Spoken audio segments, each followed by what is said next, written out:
Ne nous laisse pas entrer en tentation. C'est l'avant-dernière requête de notre Père, la seule prière que Jésus, que Dieu nous ait apprise. Mais cette requête est un peu floue. Bonjour, je fais cette vidéo en tant que philosophe catholique. Lorsque j'étais ado, on disait ne nous soumets pas à la tentation. Depuis, on a changé. On a dit ne nous laisse pas entrer dans la tentation. Alors, c'est pour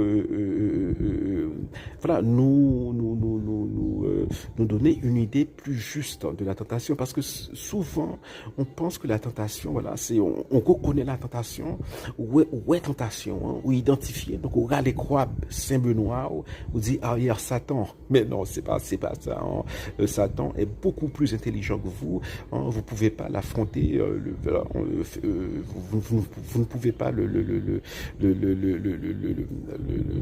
frontalement essayer de le vaincre. Cela ne marchera pas. Alors, par exemple, exemple bête, voilà, de la manière dont on peut sombrer dans la tentation sans s'en rendre compte. Et c'est la raison pour laquelle une certaine vigilance est nécessaire. Voilà, vous avez un nouveau boulot. Voilà, un nouveau boulot, c'est une bonne chose. A priori, c'est une bonne chose.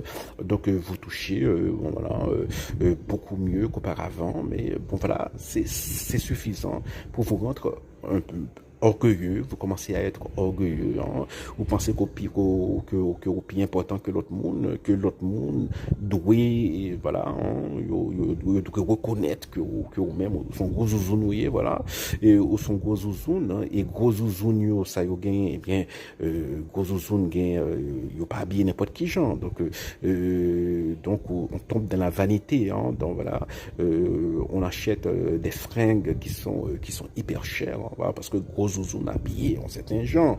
On comprend, on ne va pas présenter n'importe quel genre. Et ensuite, il y a d'autres choses qui viennent.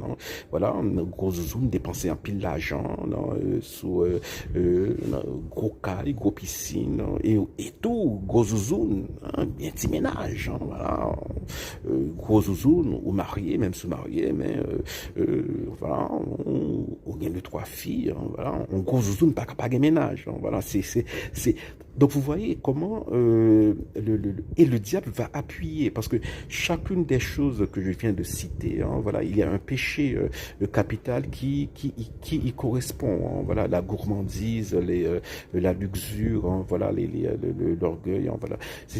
Et sans s'en rendre compte, on vit une vie qui est totalement égoïste, qui est totalement incompatible avec la grâce de Dieu. Et si on meurt, voilà,